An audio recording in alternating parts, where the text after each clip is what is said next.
I'm a soldier. Like, I'll fight because I was picked on most of my life, because I've been where those people are. I've been with the blade to my wrist saying, is it time? This is what really needs to be talked about.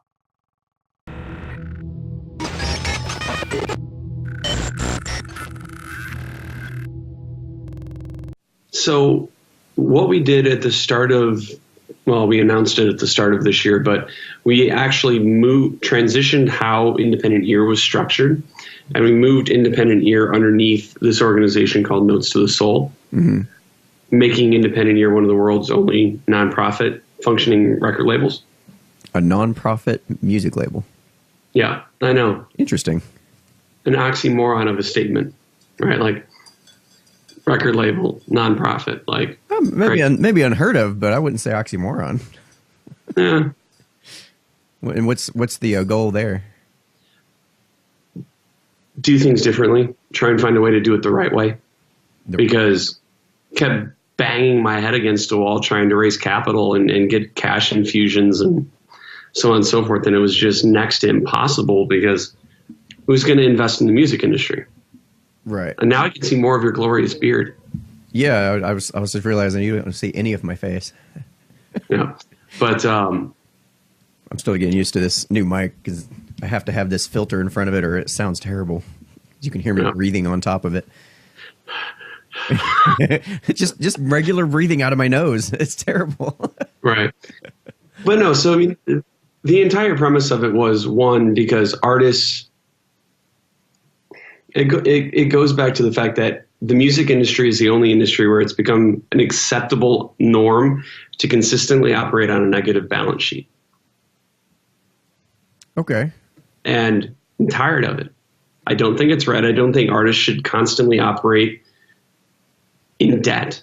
It's not proper business. And if it was any other business, you'd be told to close up shop. You're doing it wrong. Right. But somehow in the music world, it's accepted. And it's understood that you have to be doing that because that's what the industry's been telling you for so long. Well, with us now being a nonprofit organization, we can go after grant money. We can attain private sponsorships, donations, develop solid relationships with philanthropists who are looking to put energy and funds towards creative endeavors. And that all comes down to giving us the ability to help develop and sustain musicians' careers, which was the whole purpose and reasoning for starting Independent Ear in the first place. Man, that actually sounds like a really good idea. Like you're actually putting some thought into it. Like you're not just in it to take advantage of the musicians, which is a huge. It's almost like it's a dirty joke that everybody says, you know, like everybody knows that gets into the industry. That's just how it is. That's just what you got to deal with. And it's not like you're trying to step outside the norm and try something different. That's fantastic. Well, the cool thing for me personally is, to that point, by us doing this, we're solidifying our position that we're putting ourselves last in the equation, right? Because we have to be more socially responsible as an organization. We're more accountable to our artists. We're more accountable to the communities that we represent, not just as the record label, but as the education organization and the tech platform behind that kind of all has built up the nonprofit org. So it's a counterintuitive way to do it. And I kind of want to be the Napster of 2019, but not for having stolen from people, kind of, but giving it back. Right. And giving them education and control and direction and not really expect anything in return. Because we can subsidize by grants and private donations and so on and so forth. So, I mean, as the record label itself, we're operating on a 25% margin. And how is that compared to, say, other? Traditional labels take between 80 and 90%. Oh, wow. And this is after typically giving in advance, right? Because we've all seen, what's that movie? I want to say it's Architect, but I don't think that's the right name. The one where 30 Seconds to Mars went in depth on how they became And the running joke was 30 Seconds to Mars was $30 million in debt, right? Oh, geez. Yeah. Okay. To their record label, because how the traditional label function works is, hey, we're going to give you $500,000, right? And then it can be spent in production, manufacturing, right? But they're going to take then everything. And if they don't like the project, they can shelve the project, and then it never sees the light of day. No, that's messed up. So you would sit there and you would, as an artist, you would get the money for the project. You would sit there and go through all the work of creating the album and going ahead and recording everything, getting everything mastered, marketing, promotion, all that stuff's included in that, I would assume. Mm-hmm. And then if the record label says, well, we really just don't like it, they have now the power to say, well, nah. We'll just, pretty much. Which means, and that money that they gave you to do all that work, you still owe them. You still owe it. So you can't sell the project. You can't license the project. You can't tour on the project because they own the project. Wow. But yet you still are in debt to them. Tell me how that's right. No, absolutely. It's not right at all. And it's fascinating to me that the record industry was able to get away with it for so long. And you want to know why? Because it's this. Yeah, let's hear it. Oh, hey, here, I'm going to give you $250,000, right? And you're going to go and record this music, right? And we're going to put it out, and you're going to be on Billboard, or you're going to be on Rolling Stone, or you're going to be on Alt Press, or any of these other fucking locations. Oh my God. Okay, where the hell do I sign? They catch them with the starry-eyed look. Yeah, that's what gets them every single time. If that's the case, I mean, wouldn't you be able to sue the company if that's what they told you? Wouldn't that be a lie? Because their contracts are this thick. And you have to be a lawyer who specifically studies entertainment law to be able to understand it. That's ridiculous. It's like those end license user agreements you have to click through for anything you ever. It's like terms and conditions on steroids. It's somewhere between terms and conditions and a traditional investment industry prospectus. Right. It baffles me that this is something that consistently happens. Now, don't get me wrong. There are many artists who have come through this and have succeeded. But there's scores more that. No. There's scores more. And honestly, independent ears become the house for people like that. Dylan Lloyd was signed to a Canadian record label. I've known Dylan for 6 years, off and on through social. He was signed to this Canadian agency or a Canadian label. They didn't like his project. They shelved the project and dropped him because they felt like it wouldn't sell. Scott, what's that? Because they felt like it wouldn't sell, or I can't imagine. But they didn't have a reason. Because it's like an at-will state of an employer, right? You in Illinois, it's an at-will state. They can fire you at will for no reason whatsoever. Okay. Because it's all in the terms of the contract. And Chris Scott, for example, the lead singer of The Summit, same type of situation. 18 years old, he's the godson of Dwight Yoakam. He fucking gets signed by this LA-based label, and they shelve him. And now they own it. This is one of the most talented vocalists I have ever had the pleasure of working with. And he's not. Is he? How much leeway does he have to go and work with other record labels at that point? Just none, I would guess. None. You're locked. Just with that specific project, or period? Depends on the verbiage. The contract.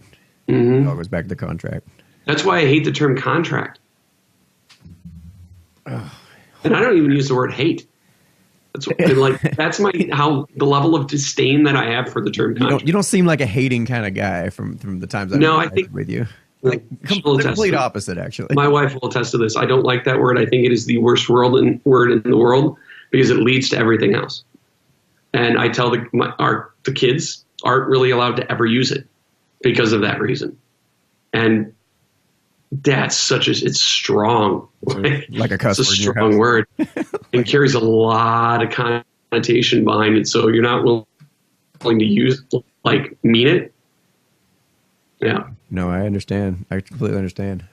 So your goal is to take and turn this whole thing around into something.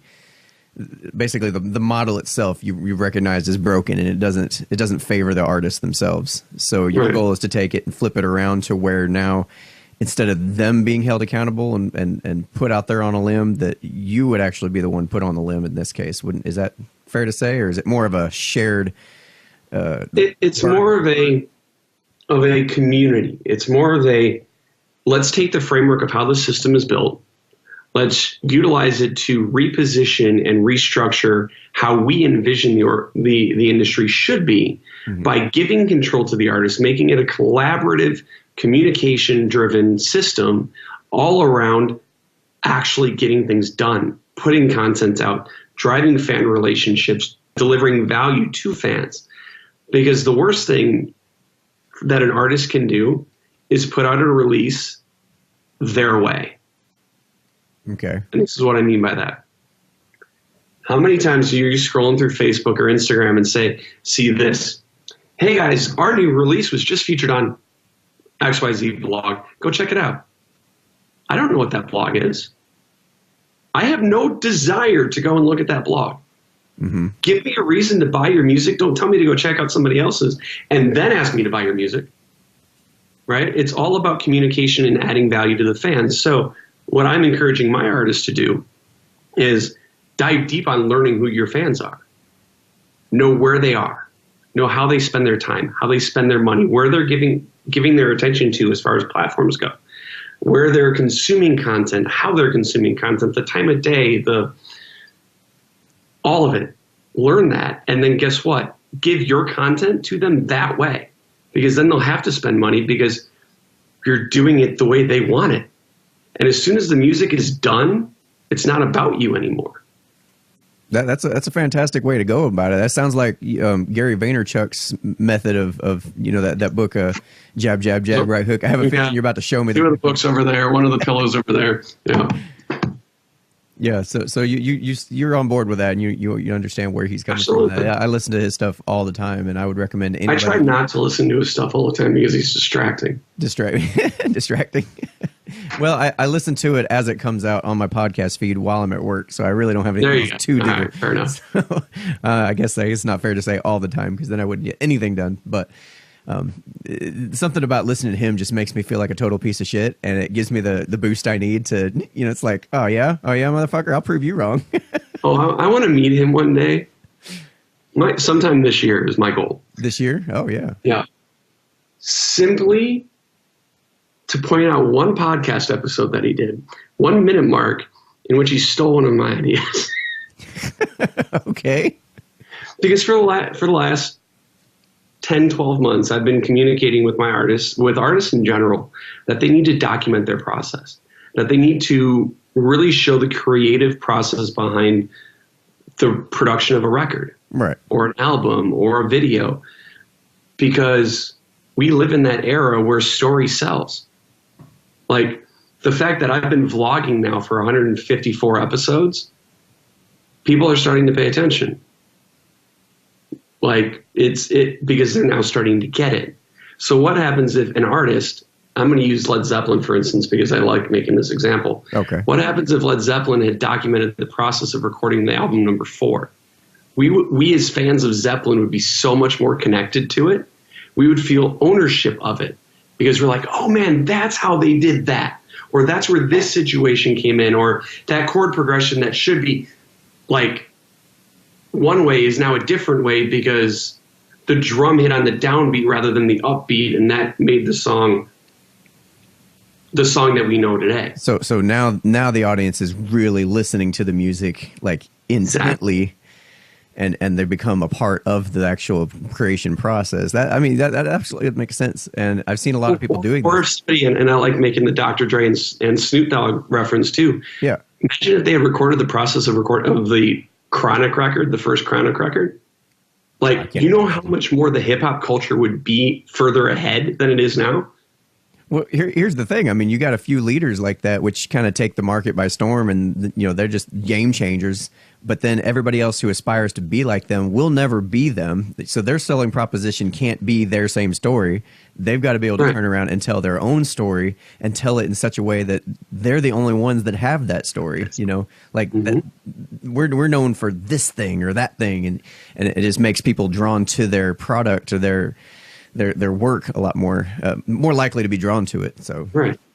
That makes a lot of sense. I really appreciate that somebody's actually taking the time, like yourself, to go through and think about like the whole creative process and the whole the business side of things. Which, you know, a lot of musicians, they just want to make music, man. They don't they're not interested in the contracts and shit.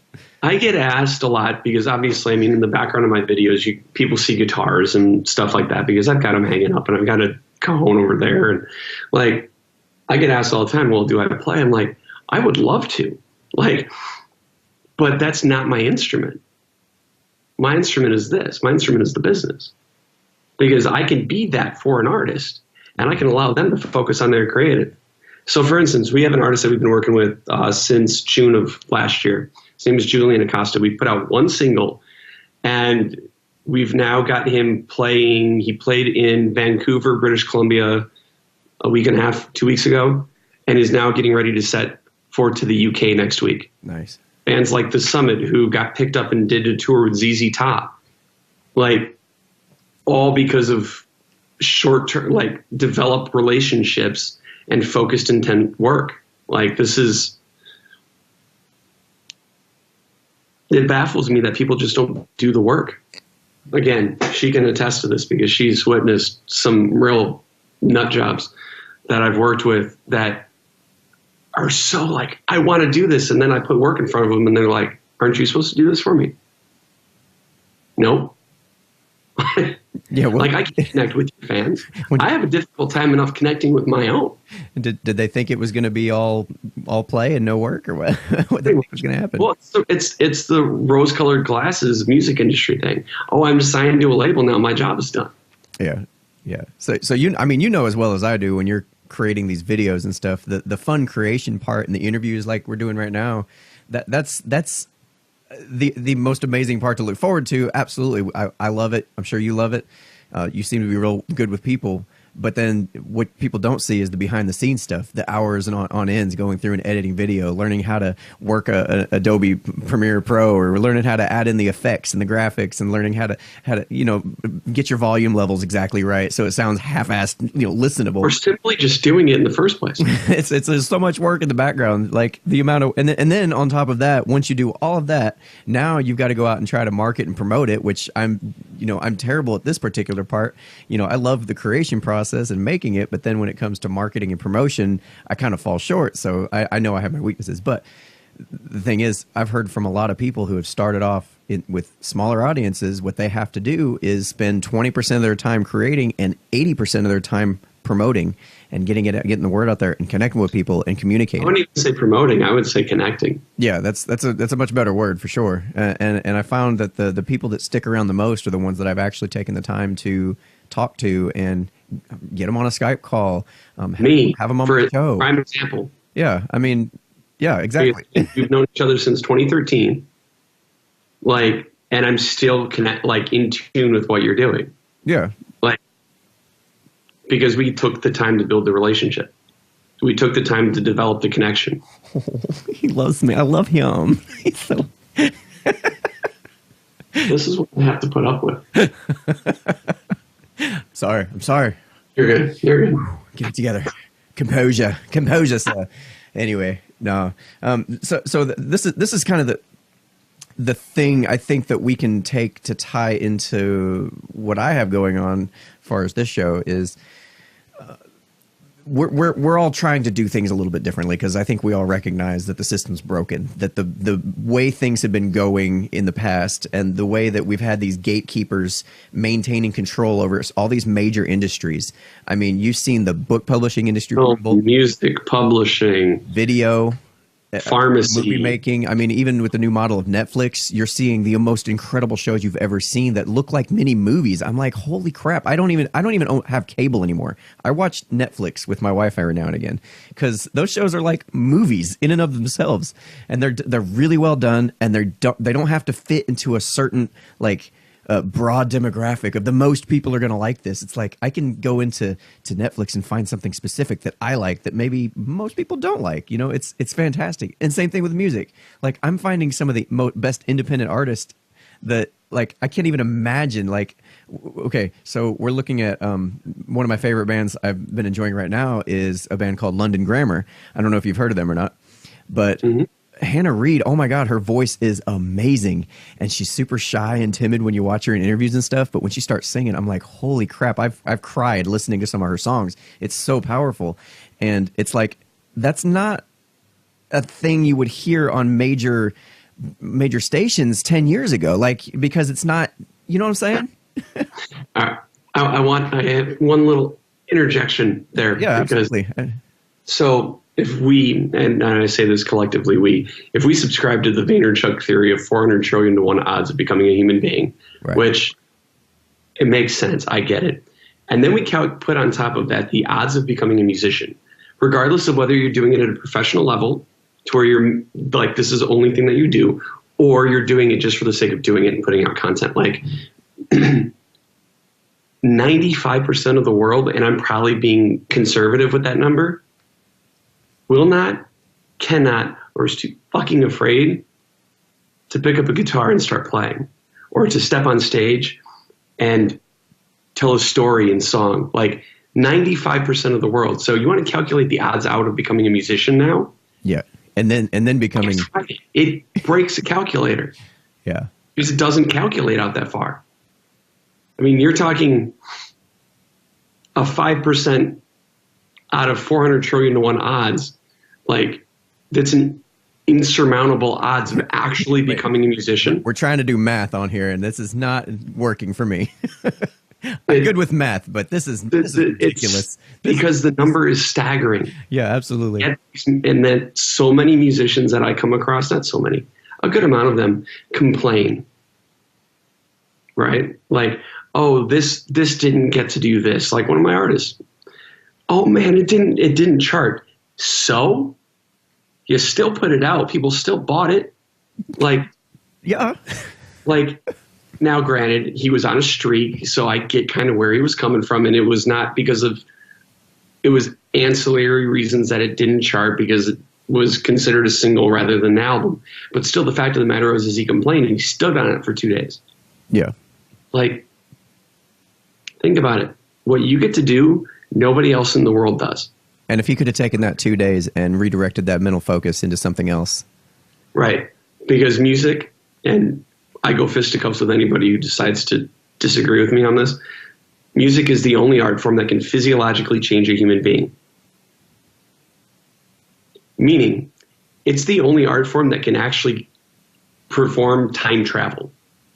Because you listen to that one song that you heard with that first girlfriend 15 years ago, and you don't hear the song for 10 years, right? Mm-hmm. And all of a sudden, you hear that song and everything comes rushing back. The moment, the smells, like everything. It goes back to that one moment. Music is the only art form that can actually internalize time travel. That's an interesting perspective for sure. I'd have to give it some more thought, but I think you might be right. I'm not going to challenge it. Let's go there. Let's go with that. No, it's just one of those things, like, that's the power that musicians have. Right. They need to own that power. They need to be able to connect and build relationships, like I think we're going to get into here shortly, like, because that's the shit that matters. When you can do that and do that at scale for long enough, you can't lose. Now that's I like the direction we're going with the building relationships. I really do. I'm whittling it down. No, it's good because it actually has so much effect on many different facets of our lives. You know, beyond just the customer versus the musician angle. It's not just a business transaction. It's the relationships we have in our own lives. It's the relationship we have with our kids. It's the community that people are not building like they should be. And you see a lot of issues you see it on the macro in society in general, that people aren't connected like they should. And for a musician specifically, or anybody for that matter, to reach out and connect to you is such a rare thing nowadays that, like, you'll grab onto that and you will hold it in your heart forever. Like, it's so powerful, and it can be even more powerful now than I'd say ever before. Because we can do it at scale for the first time ever in history. For this simple reason. This thing right here. No shit. Yeah, absolutely. I can't. Like, so how we got connected, right? We got connected because I watched Chris Keaton's podcast interview with Bridge the Atlantic. Chris said, you got to talk to Daniel. Like, this is how shit happens now. Yeah, yeah.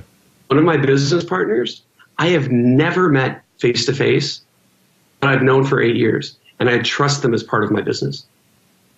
Yeah, imagine trying to do that in the early 90s. Like, imagine. You can't. This is the other cool thing. So to talk about relationships and how you can effectively do it, like starting the Wednesday before Thanksgiving, right? The typical drunk night, right? Because all the college kids come back and the bars are slammed. I started doing this unique thing where, and not unique, but cool thing to me, where I went through everybody who was following me on Instagram, or started to go through everybody who was following me on Instagram, and send them messages something to the effect of this: hi, Rick. Oh God, why am I using Gary's name? No. Hey, Tony. I wanted to just stop by and say thank you. And it was interesting because it generated one of the 3 following types of responses. No response given. Right. The overly enthusiastic, oh man, thank you so much response. And then my favorite, my personal favorite, the response that was, thank you for what? Okay. The thank you with the implied question mark at the end of it, or sometimes just a blatant overt question mark at the end of it. Yeah.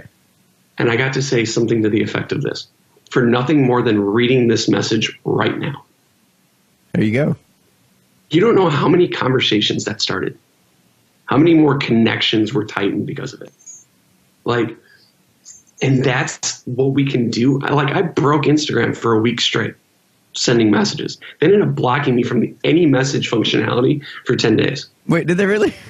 Yes. Because they probably thought you were some kind of bot or something? Yeah. I get it. Like, I understand. They've got fail safes in place that if something it's got a trigger. But, like, that's what we can do. I just got blocked from Twitter last night from the same thing. Not your strategy, but an interesting story, which I haven't had a chance to tell it on the podcast, so I'll just go ahead and do it anyway. But last night I had received some notifications from some friends, and they're like, dude, are you losing a bunch of followers? I'm like, wait, what? So I go and I look at my profile, and I had lost about 15% of my followers in about a 12-hour period. Interesting. Yeah. And I find out, okay, so Twitter has gone through, and what their claim is that they were deleting a bunch of Russian bots. Okay. That was their claim. But it only seemed to be affecting people with conservative values, or people that were pro-Trump or pro-gun or pro-military, or, you know, things like that. That was the opposite of what the Twitter gods would prefer you subscribe to. Right. And it was a very obvious trend. And so what ended up happening is I'm actually now way up on followers from where I was, because it created such a strong, tight community of people saying, hey, we're not bots. Like, we lost a bunch of people. Follow us. We'll follow you. We'll do this together. And I sat there last night and was just follow, communicate, DM, was talking to all sorts of people. I've met new people. I've got new connections. I've got about 3 or 4 other podcasts I'm going to be doing now. It's like, okay, good job, Twitter. You failed at trying to silence people, if that's what you're really trying to do. And it's kind of amazing, like you said, the effect of, actually reaching out. This is something I could have done any time, is gone out and started reaching out to people. But for some reason, this particular mission just seemed like something we were all joined in on at the same time. And it really helped to solidify a lot of previous friendships and previous connections and things like that. It's pretty cool. It's just a matter of just getting in there and doing the work. You just got to do it. I was up till my bedtime's 8. I was up till about 11:30 last night. Oh, you burned the midnight oil. It was 3 o'clock for me.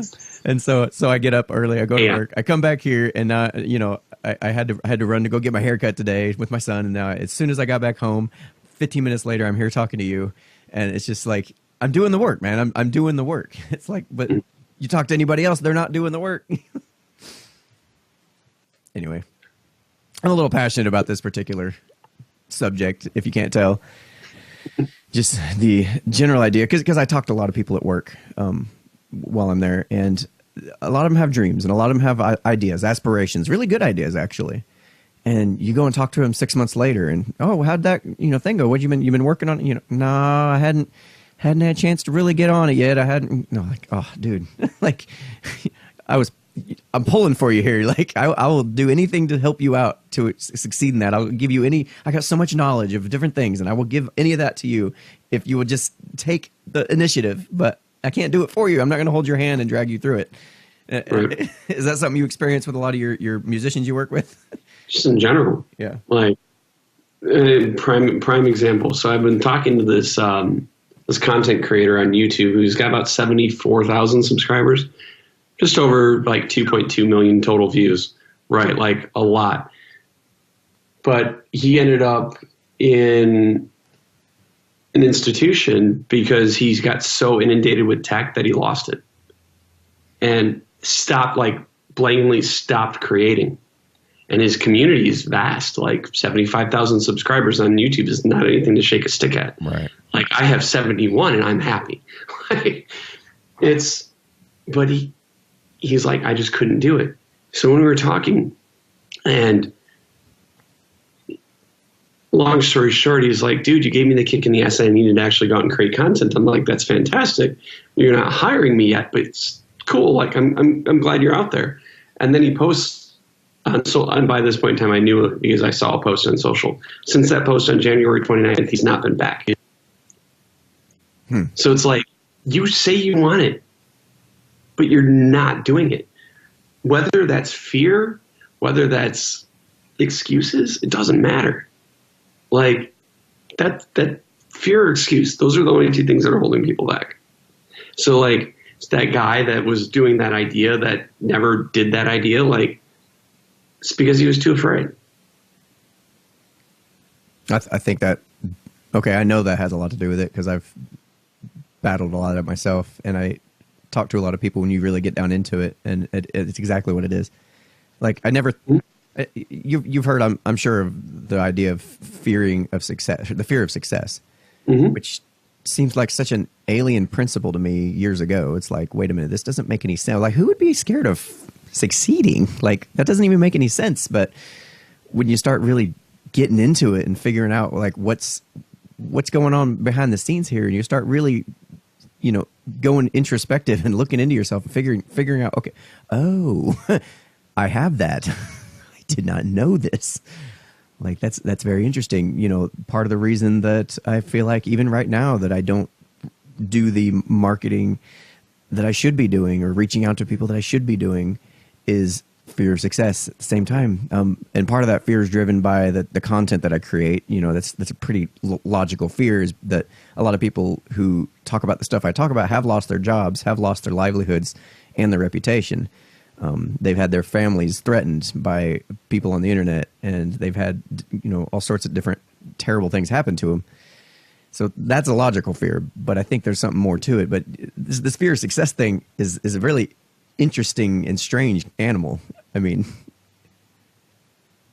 I don't know how to get past it from, I'm still working on myself, obviously, but like, I don't know how to coach people past other people. Like even if you can see it, like, how do you talk somebody out, like past that to make them realize that that's what's going on here? Cause like I said, it's such an alien idea. It makes zero sense on certain. Reverse engineer the steps to get out. Yeah. Okay, cool. So your fear of success, what do you need to do to actually achieve success? And then once you achieve success, it's not so scary anymore. I don't know. They're not fear of success. They're fear of the climb towards success because they know they're going to fuck up. They know they're going to fall. They know they're going to lose. They're afraid to get punched in the teeth. It's not the fear of success. It's the fear of the climb. That's interesting. Yeah. Success is irrelevant if you're never. You cannot have fear of something that. Well, I mean, you can have fear of the unknown, but like, you can't fear that thing, right? Fearing success is like saying, "I fear this mouse right here." Like, it matters not. It's the connection between you and that mouse, or you and that success, that people are afraid of, and other people's point of view on that climb. Like mine, 7 years in this game, and I've never once earned myself a paycheck from Independent Ear. That shit stops now. Like this year, it's do or die for me. Yeah. Not to say that I won't start up something else or get involved in but it's do or die for me. So like, my fear is gone. Is it going to take work? An insurmountable amount of work. But more people are afraid of the work and other people than the actual success. So I think fear of success is a loosely based term around the climb, not the inevitable end. So it's kind of interesting how we took this podcast and just steered right into the rocks of two psychologists. Like, but that really is a lot of it. It's so much like introspection that it's required, man. It's like, if you want to succeed in anything in life, and once you figure that out and you just recognize, okay, you know what, fuck it, I've got to do the work. I you know, once you just get past that, it's like, oh well, it's not so hard. It really ain't. Right. And then and then we're in this era right now where people are comparing themselves all the time. Vaynerchuk, Eric Thomas, Neistat, any of these guys who are right here, right? Like, we're all comparing ourselves to them. We've done this already in this conversation. It's hard to compare yourself against somebody who has a team of 800 people and a $100 million organization. Like, that's why I started the vlog, was to show people who are starting that they can do it. Yeah. That you don't need to have 10 people following you around everywhere you go to create content. All you need to do is tell your truth, tell your story, like, which is why this next month, 4-6 weeks, I'm really going to be focusing a lot on mental health, because it's not a topic that's addressed enough in the music industry, and definitely not enough in the entrepreneurial world. Like, it's not really talked about. It's taboo. Let's talk about it. Or in politics, or in philosophy, or in any arena of life, really. Like, what are we struggling with? What's the cause and effect of mental health? Like, when Chester Bennington passed away last year, and I'm saying passed away because I'm still not necessarily so clear on the fact that he killed himself, but like, that, again, conspiracy. No, I'm with you. That hurt me, actually. Like, that happened. I was destroyed. I read it, and then I promptly went into the bathroom of my office, and I was gone the rest of the day. Like, I was just a wreck.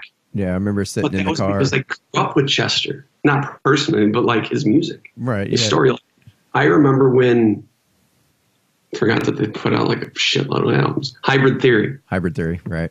when that record first came out, which was, I think, like 2000, I was an angsty teenager. That hit with me. How old were you in 2000? 2000. Well, I'm 34 now, so do the math. Me too. so you graduated in 2002 as well? Yeah. I had no idea we were like the same age. I had no idea. That's awesome. Yeah, that was my teenage band right there, between Stings and Godsmack and Linkin Park. So it's like, when that happened, I was just gone. But it put me into, actually, I think this is my most viewed video on Facebook, on my Facebook brand page. Like, it was a mental health, like, it was a rant. There was an hour of a rant that was just all around the fact that we collectively need to be better humans. We need to pay attention. We actually need to communicate and talk with people, and we're all struggling with something. I don't care who you are. There's nobody that's 100% confident all the time. We all have low days. We all have shit days. We all have those days where we want to say fuck it and just go become a robot somewhere. But we still push through. We are all struggling, right? We're all battling with an inner demon, right? Whatever that demon is, if it's insecurity, if it's lack of confidence, if it's weight issues or like health issues, or we're all like battling something.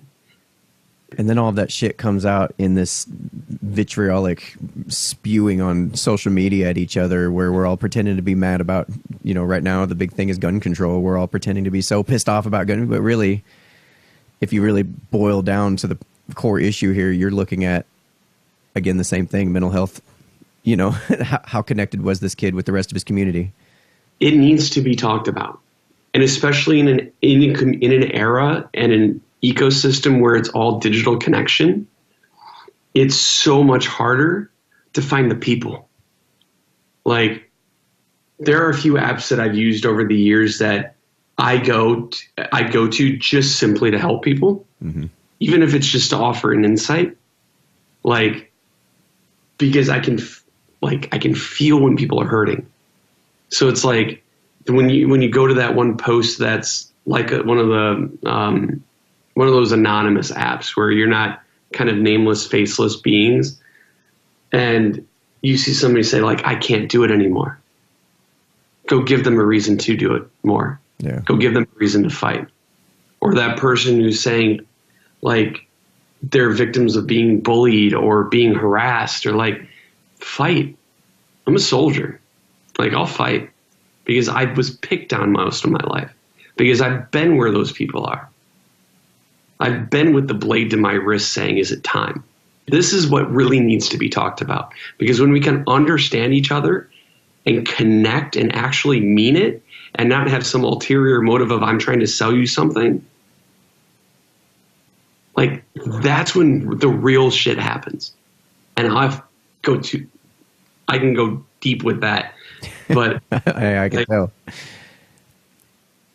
We need to connect and have conversation and be meaningful with our intent in everything. Absolutely. And the other thing too about that, we need to not beat ourselves up so much. Oh, come on now. Like, I like being self-abusive. Just kidding. But I get what you're saying though. How many times, like, do you go through and you're like, that one, you wake up with that like negative thought or that moment of insecurity, and it just barrels you the entire day. Yeah. Yeah. Like, you feel like everybody can see it, whatever it is, this right. flaw. We just need to be better. Like, I'm really on this kick of let's be better humans, because fuck, we need it. Like, be honest with people, but like, and honesty hurts from time to time. But like, so many people just need to have that conversation about what matters most. Man. And that's being healthy internally and externally. I've been in that moment when it's just like everything is stacked against you. You feel like, especially being a solo entrepreneur for so long, like I handled everything. Look at a music, going back to the musician comment here real quick. Musicians are solo entrepreneurs, especially if they're singers, like solo artists. Mm. They're handling everything. They're recording, they're producing, they're handling artwork, they're handling like setting up photo shoots, they're handling connecting with fans, they're handling the brand. It gets like insurmountable amount of pressure. It's a lot. It's not just making music. And then we hold ourselves in such like high regard that we have to do all this. Like, we have to do this or else it doesn't, like, gotta breathe. And that's one of the biggest things that I've been telling myself, because I'll work myself into the ground. But I've gotta breathe. Like, doing these types of interactions for me are the moments where I get to breathe and just let it out. Like, the vlogging, if I get any attention from it, cool. But the vlogging for me is a cathartic experience, because I'm allowed in that moment to release everything. Even if it doesn't all make it into the video, if I cut it out because it doesn't make sense, right, or because it sounded stupid afterwards, like, the fact of the matter is I still got it out. It's like new media, public journaling. Exactly. With video. Yeah. Exactly. Man, I'm gonna try to go ahead and wrap this up on that note there. But it seems like we've given folks here a whole lot to think about, especially if you're sitting there, you're thinking about that thing you've always wanted to do, and the likelihood, the chances, the statistical likelihood that you would even be alive as a human being here, and the fact that you're sitting there doubting it and not even trying. Like, it's time, man. Shut this podcast off and go do something, anything. It doesn't even matter what it is. Take 5 minutes today, take 10 minutes tomorrow, 15 minutes next day, and just keep moving toward whatever the hell you're trying. Or we all have hours in the day that we waste. Take one of them. Take 1 hour a day. Could be out of the entire week. Take 1 hour and put focused, intent energy on what you want most, and see what happens next.